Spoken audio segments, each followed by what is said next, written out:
Day 2 done and dusted in Rajkot, and yet again 326 runs on day 2 as we saw on day 1, but just this time 2 more wickets to fall. So 7 wickets and 326 runs to talk about in this match review on cricket.com with me, Abni Shaikde, Gurkirat and Nikhil Popa joining us as well. And all you lovely people in the comments are probably going to see this sometime soon on this Friday or the beginning of Saturday. But as always, please like this video before we go forward. There's so much to pick the bones out of. We'll, of course, talk about Ravi Ashwin and his 500 and what we really liked about him in his test career so far. Of course, Ben Duckett in that amazing century that puts England way, way ahead in this game. If you guys disagree, let me know straight away in the comments. But before I get the boys and their thoughts of day 2, just a reflection of the summary then and how it stands in Rajkot at the moment. 207 for 2 with stumps, England. Ben Duckett not out, and Root is there as well. We did see a 39 from Ollie Pope, and Zach Crawley succumbed for 15, giving Ashwin his 500. With India, 445, you could see no one really went above Sarfaraz's 62, even though the handy contributions from Dhruv Jurel and Ravi Ashwin, let alone Jasprit Bumrah. And at the time, we thought that the momentum would be in India's favour, but England have turned that, and how. That 207 for 2, you can't see 34 overs that they played out today, but they've played out some amazing cricket, guys. Nikhil, let's start with you. And you called it, man, because 24 hours ago, if you guys see this match review, Nikhil predicted many things. He said Anderson will get an early wicket and India will get thereabouts 450. Any other predictions you want to let us in? I wish I had not or even thought of a Duckett ton, but credit to him.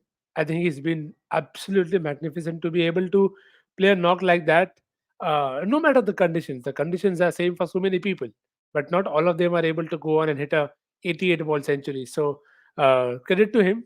I think India found a good way despite losing that early wicket of Kuldeep and then Jadeja getting out to root.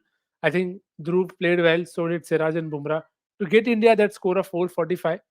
And then we waited, and now we are still waiting. So it's been a story of the series so far. Now let's see how India respond to that tomorrow.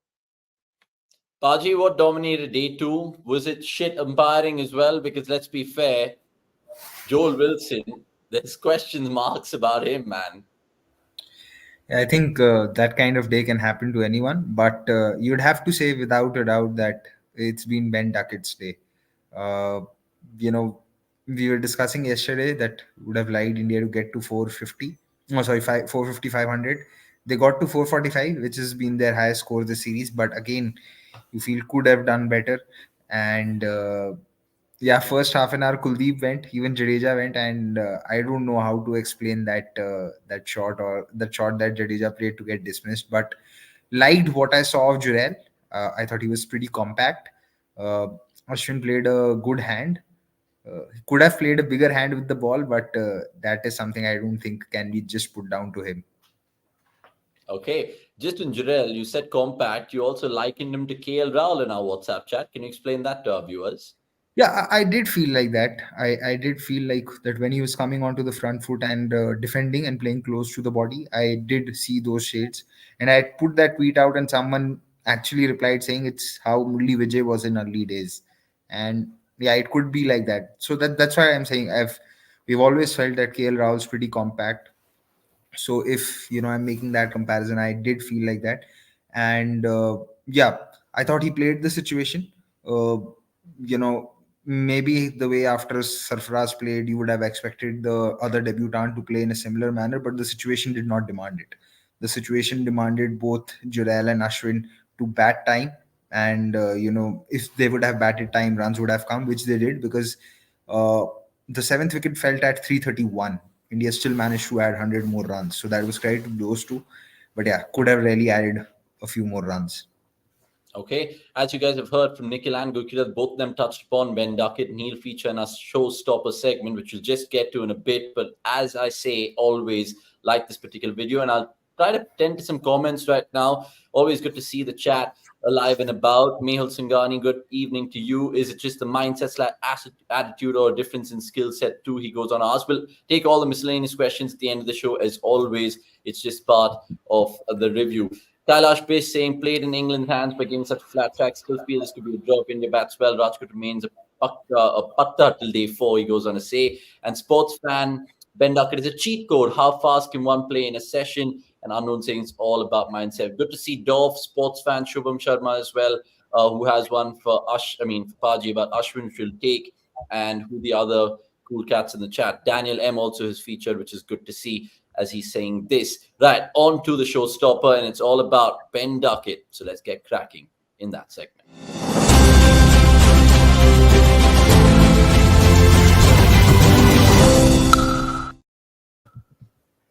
Right, Ben Duckett certainly stealing the show in Rajkot on day two, and understandably so. And how much can he more pile up in terms of day three? Only time will tell. But 112 is his strike rate. He got 90, I think it was, in the Ashes. So this 100 is a real welcome one for him.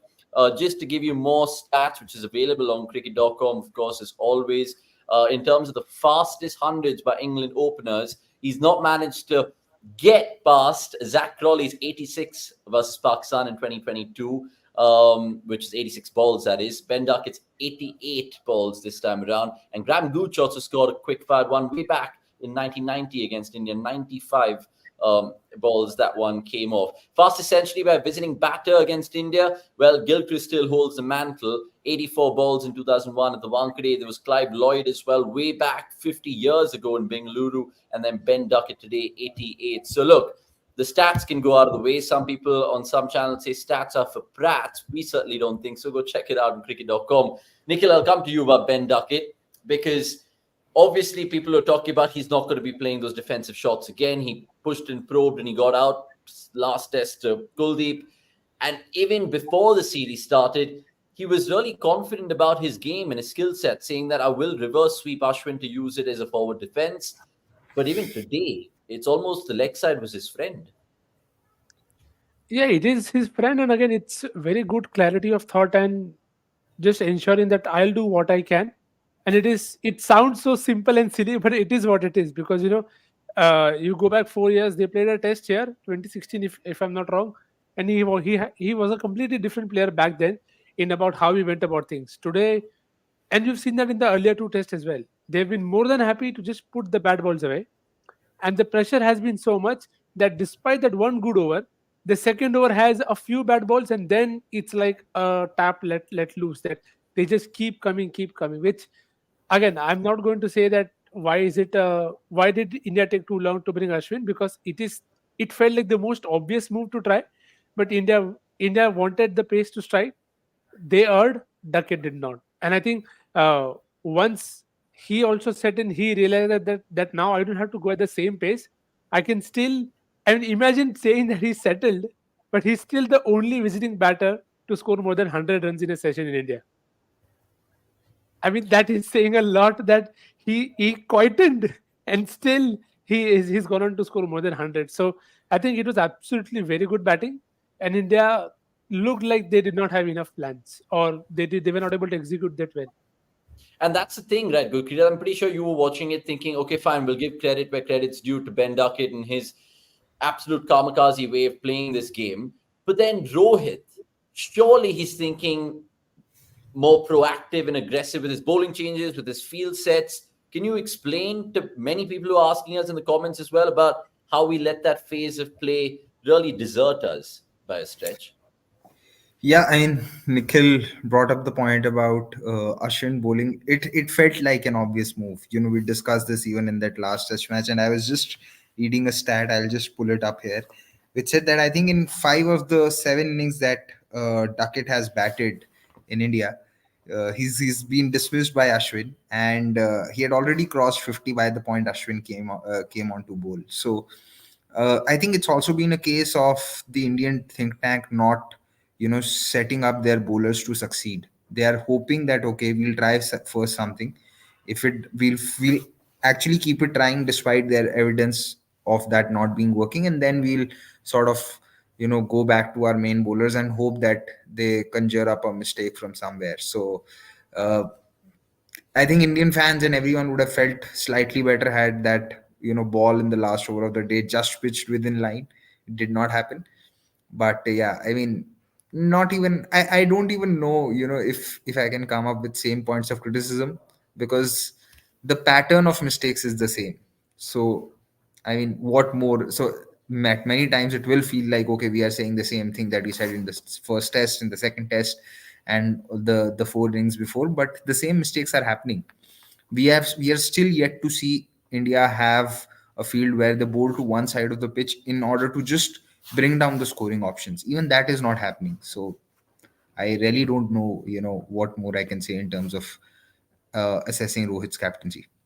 Yeah, sometimes it's really frustrating, and of course, it's easier said than done from our sofas and armchairs or wherever we're watching it from, and we always pay respect to the game and the players out there. But Hayes, you make a good point here. Indian team once again making sure they let mediocre batsmen score big hundreds against them. Kwacha, poor bucket. I was saying that jokingly, of course, but Nikhil Kanan raises a good question, and this is my question to both of you all right now. Even though we're talking about Duckett in terms of a negative sense in the showstopper segment, how could India have kind of pegged him back? Yes, introduce Ashwin earlier, maybe Jadeja as well, because you saw the entry point of Jadeja's introduction in the innings. It was quite ridiculous. It makes you think, even if this was the second innings, how Ashwin and Jadeja would have been introduced much more earlier. But maybe again, that's how the game is. But again, circling back on that question, Nikhil, could India have done anything else? Shop boy Ployant, anything?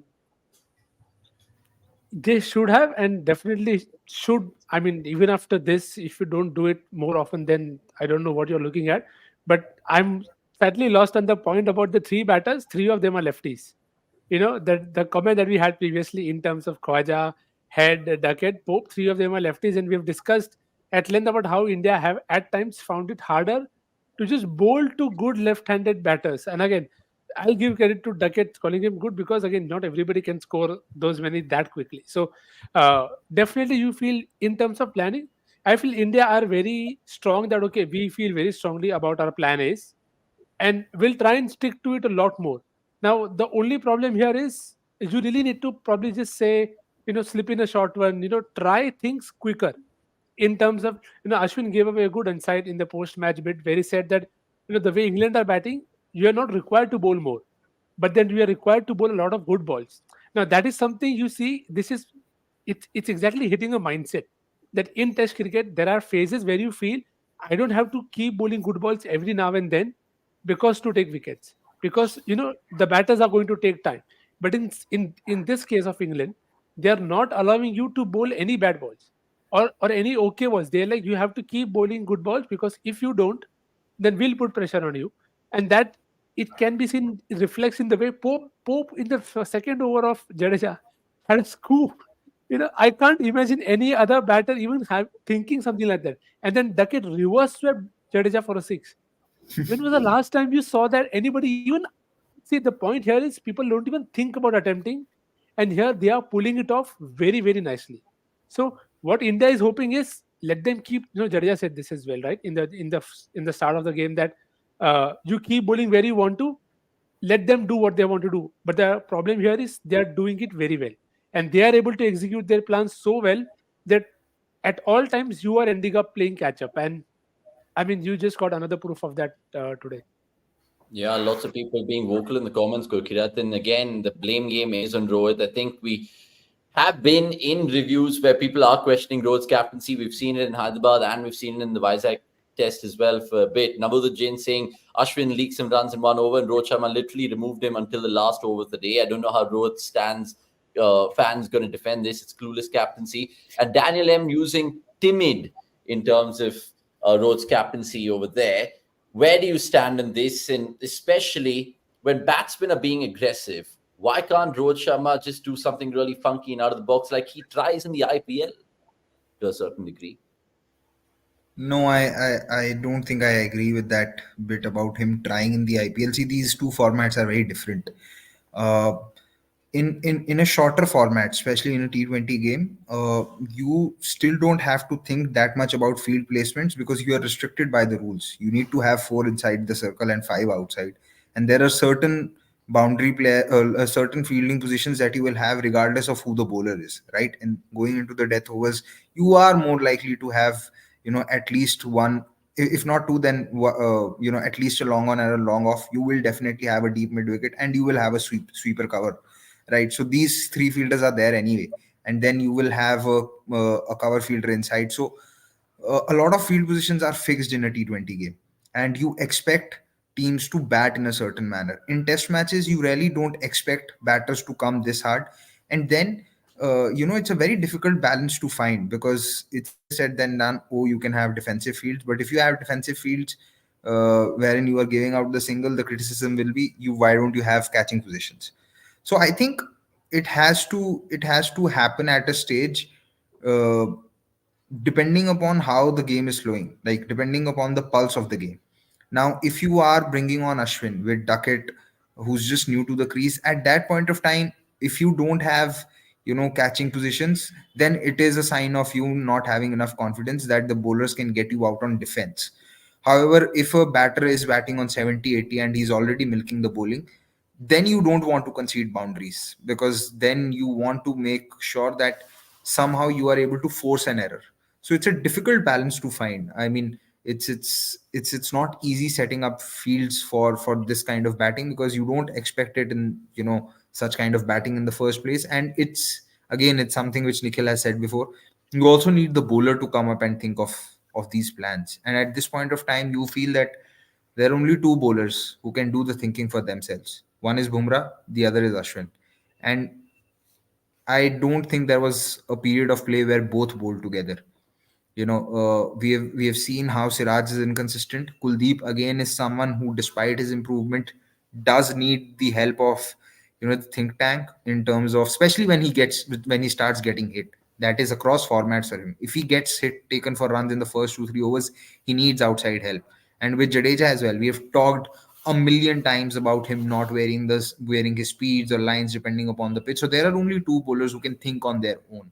And right now you would want someone to give you that insight or ask that question, which actually brings into play that who all is behind those plans which are being uh, made for batters. Because unfortunately, in a five-man bowling attack, you half of your bowling attack cannot think for themselves when they are being pushed under the pump. Some might think that this is a very harsh criticism, but it's not just restricted to Indian bowlers. You will see that even with other bowlers for other teams, many bowlers are not able to think for themselves, and that is what really separate great bowlers or great batters from the other good batters or good bowlers. So I know the question was not exactly this, but it's important that this is to be said, because when you are being subjected to this kind of test, you cannot have a black and white answer.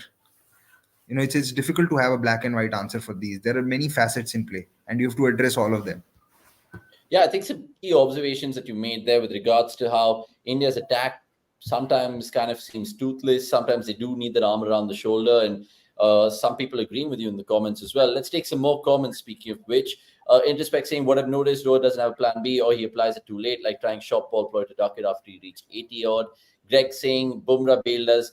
Last test match on a flat pitch. Let's see if Rohit gets lucky again. And Fayaz, always good to see you. You go on to say, if our new batters are finding it hard to bat these tracks, I will not be able to criticize if they decide to go with rank turners in the last two games to help their better suit and spin bowling. And DOF also saying, if I've never felt a series where we've missed Virat's presence more than this. Guys, keep your questions coming through. Nikhil and Gurkirat will answer all your lovely questions. And Navod being cheeky, saying I'm missing Rod Shardul. It's at these times he brings out the magical ball. Speaking of Shardul, he got a six for in the same game. I think Rahane was out handling the ball, but then they revoked the appeal. And I don't And know then if he there's was bold. And then he was bold. but yeah, and by the way, Paji wearing a jacket in this hot weather, ask his. It's not exactly hot in Delhi yet, but I wore a jacket because I did not really want to come on the show wearing just a t-shirt. So that's about it. And it's not a very warm jacket. It's just a light feather jacket. Okay, thanks for that little fashion check over there. And speaking of funky comments, first time I've seen a captain review while laying on the ground. We saw that all. And Kushal jokingly saying that I live for Ravi Shastri, calling Siraj Mohammad Siraz. If you guys know the wine jokes there, you guys will definitely know it. Right, time to talk about Ravichandran Ashwin because he got up 500 wickets in Test. Well done, Ash. And just to give you an indication where he features on that list, second behind Mutai Muralidharan, who Apparently, my stats man tells me got about 180 plus wickets against Bangladesh and Zimbabwe in test together. I don't know what you want to make of that, but congratulations, Ashwin, 500. And we were just looking at all the victims that he got 100, 200, 300, 400. And I know Ashwin played that game in that Naman Awards as well with the compare over there. But 500, he'll remember it. Zach Crawley's wicket. It was a crucial one at the time as well. And there you go, with just regards to it was a coy celebration because India were kind of fighting their way back in that second innings. So, guys, first thoughts to Ashwin, just being such a great servant for Indian cricket in 500. It doesn't come along too often. Nikhil? Yeah, of course. And again, it just tells you to not take whatever you see for granted. You're seeing what happens when you don't have people who can probably formulate plans, have multiple options at their feet when they are under pressure. And you can think of Ash, and you can think of so many, dismissals across formats, not just test related. Here I'm talking about the bowler in terms of the number of options that he's tried. Sometimes we've all criticized him too much for trying, for going too far away from off spin, but again, it just tells you how much he's always wanted to be a guy who's evolving, wanting to be relevant. And again, you can't take so many wickets if you're not evolving with time. So I think he's found a way with varied nature of pitches as well at home. And again, his and our expectations of him away, that he's found a way to stay relevant and take 500 wickets. And even in the game that he took the 500th wicket, there were still doubts, or we had to. It was all everybody was wanting him to bowl, and I don't know if that sums up Ashwin's career or not. That because half of these wickets are always questioned. Oh, but they are at home. But then others are not taking wickets at home as much as well. So every wicket is crucial. So celebrate all that you get because it doesn't come very often and as easily as it may look like. Yeah, people will talk about the home and away split of wickets out of that 500. But what I'd like to show you guys, or rather tell you guys, is if he did get Duckett as his 500th victim, it would have been an exact split of 250 and 250 against right hand batters and left hand batters. So Ashwin getting Crawley, it's 251, 249, slightly lopsided, but he won't mind it. And really chuffed to see Ashwin's parents also celebrate the moment with him in Rajkot over there. And we nearly had a chat with them in Hyderabad where they're anticipating the 500. Gukirat, talk to me about Ashwin. And 500, yes, today he's 37, it's 2024. How much longer can this man play? And people are already asking, Kumble 619, can he get there? We'll probably need about 22, 23 test matches to get there because on an average, Ashwin's taking 5 wickets a test match. It's his 98th test match and he's already reached 500. So that could mean, 2 years or 18 months of test cricket. So But 18 months of test cricket, if we quantify it and you say there's 15 games or 17 games at best, do you think 17 games he can get 119 wickets? no, so in 18 months, I am expecting, around 22, 23 test matches because in a cycle, you end up playing 15 odd. So that's why I said around 22 to 23 test matches if you go by that average. The other thing is, with age, if he doesn't keep evolving or things do not go out well, then that obviously that strike rate will come down. So we'll have to see. But regardless, we've just talked about his bowling, but I also think he's probably been the best number 8 batter that India have had in Test cricket. He's averaging around 27 with the bat, and so many times at home, he's been able to have those contributions with the bat and ensure that from India move from a tricky position to a strong position. And I was just looking at his awards. He's had 9 man of the match awards, but what is even more fascinating is that he's had 10 man of the series awards, which is just one below Jack Callis, and he's essentially won a man of the series award every 4 series. So these are phenomenal numbers. You talk of his numbers at home, but his numbers at home are better than James Anderson's numbers in England. So um, you would hope that he's able to just focus on one format and play that enough to extend his career, and let's see where he goes. And what, touching what Nikhil said as well about him trying, one thing that I've always liked about his career is that he's not been stubborn enough to not change his methods. So many times we have seen that when cricketers are struggling for form or uh, not having performances, you question them or you ask them, they say, oh, this is something that has worked for them, all these years. And they're very adamant in sticking to that method and not changing at all. Ashwin's been the exact opposite, always open to trying new things, experimenting, always been a good student of the game. So, a lot to like about Ashwin, a proper cricket encyclopedia. And I do think that he will have a very good second innings as well in cricket once he calls it a day. Absolutely, and I was just gonna speak about that and how it really unravels for him, because his commentary stints 100% inevitable. We can already see him, but even with the coaching hat, he's definitely that. Couple of devil's advocates in the comments, and I want to throw one each to y'all. I'll start with Paji here, and it's sticking with Ashwin. Now, Shubham Sharma saying Paji Ashwin is a rank turner specialist. It's proved today. He needs dust bowls. This series, he's getting wickets because of batter's mistake, not based on skill. How can you silence this man if you want to silence him? I don't think there is any bowler who doesn't get wickets due to the mistakes of the batters. Like, one factor of bowling well is that you induce a mistake. So, and I thought he bowled very well in the second innings in Vizag.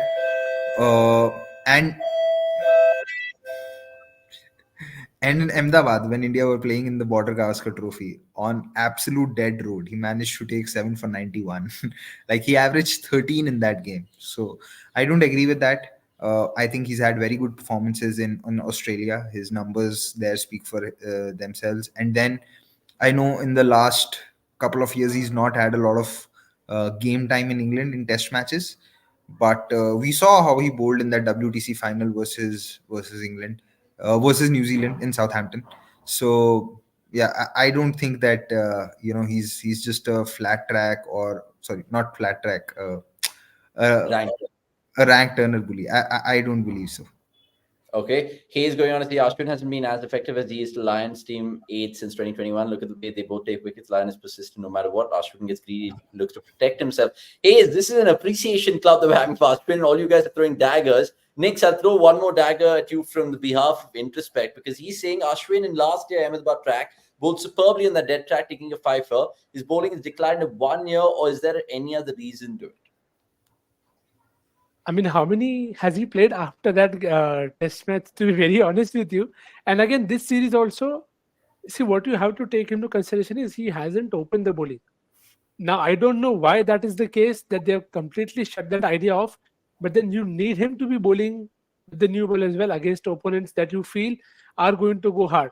So I think the usage bit also becomes critical, again, more so with time and age, because then you want to be very sure of your plan. So at this point in time, you can't say that he's completely lost or gone off the point.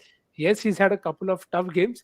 That's also due to the deck and the opponent, and him also trying to figure out what is the best way to go ahead about this. So it is always there, and that is what you're looking forward to, right? All of us have said that he's a guy, he's a thinking bowler. So let's see what he comes up with. And you have to remember, whenever, like even in the second test, it was him who struck first. He got ducket out.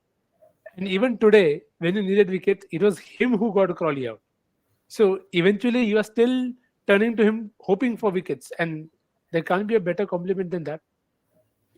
Indeed, and Navudit saying 620 is seemingly difficult, but let's see how it really goes on for Ravichandran Ashwin. Remember, he's 37, but we've seen bowlers ply their trade even when they're 40, 41. So there's more cricket for Ashwin. And like Gukira touched upon, he's such a keen learner and the student of the game, and that will definitely be there. Jaydeep also joining in the chat. Good to see you, Jaydeep. Ashwin is a crazy all-rounder. I'm enjoying his batting more in the last few years when his team needed him. Clutch.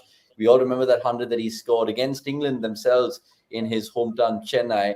And everyone advocating for Lyon to be better than Ashwin because he bowls majorly in pace-friendly wickets. Should note bounce is also a good weapon for a spinner, and he would get bounce at his home.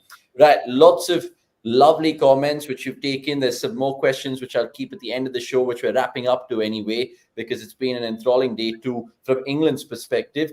And now, yesterday, I remember it was an absolute terrible attempt of us to throw a googly at y'all, because it was almost a later one, which Gurkirat, Nix, and lots of you guys got in the comments. It was, of course, Jack Callis and Gary Sobers, the answers to yesterday's googly. But today, what do we have? Let's find out.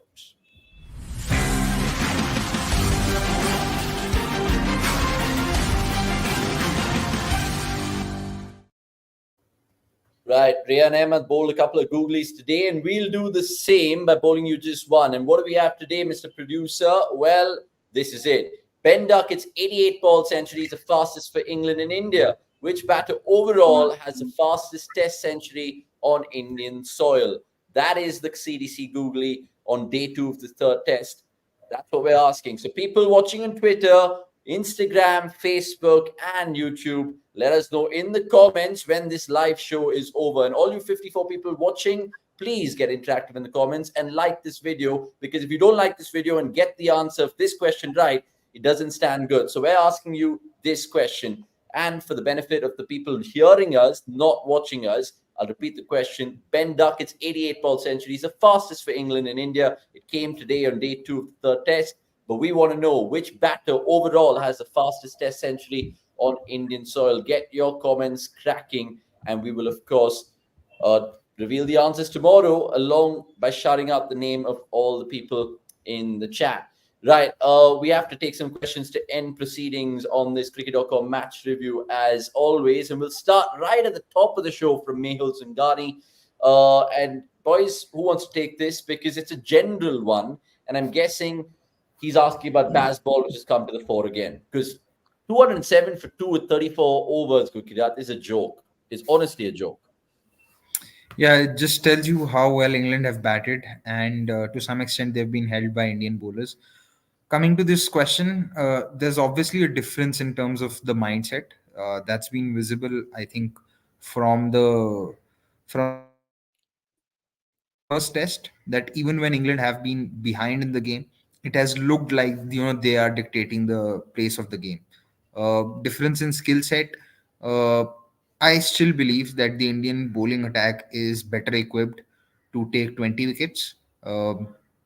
It's just that they've been put off by how England have batted. So, on despite everything that has happened in the series, you'd still have to say that India are the more skilled team for the conditions.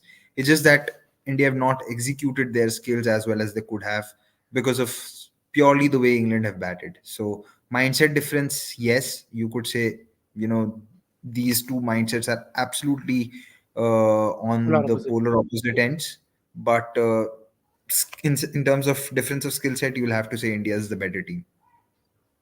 Okay, I just want to ask Nix a similar question, because they showed up a particular graphic in the broadcasters, Nix, about how teams have amassed such highest first innings total, beg your pardon, against Ben Stokes in this Bazball side, but they've invariably got the results to go their way. So can they do it again in Rajkot? Even though they're chasing 445, they'll eventually get there.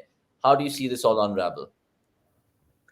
They will definitely hope so. And again, the conditions definitely play a part there, that even in Pakistan, when they played, they knew how good those conditions were. And if you go back and check how Harry Brook played some of those innings, you will be astonished that, okay, wow, how is this guy batting like this in Test cricket? And that's what Ben Duckett did today as well, in terms of just continuing to keep going.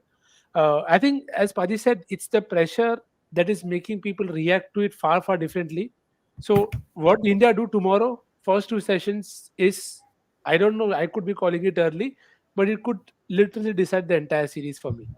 First 2 sessions tomorrow, if India do not get England out with a slender lead, England will be able to put a lot more pressure with their not just batting intent, but in the mind, that because then there is a legit scare of you could potentially lose not just this test, but also a grip on the series, and that would be massive. To lose 2 in a series in itself will put a lot of pressure on you. So Ashwin said that he expects the deck to get tougher only on day 5.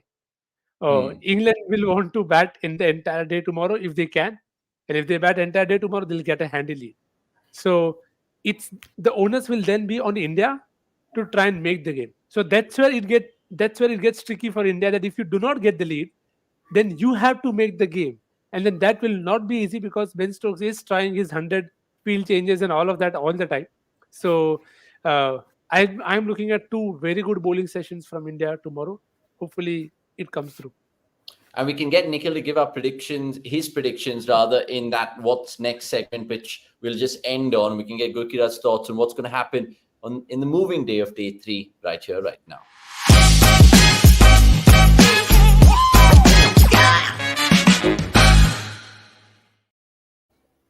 Right, I know Nikhil nearly jumped the gun in terms of forecasting day three, but that's fine. And I'll get specific with him in just a bit.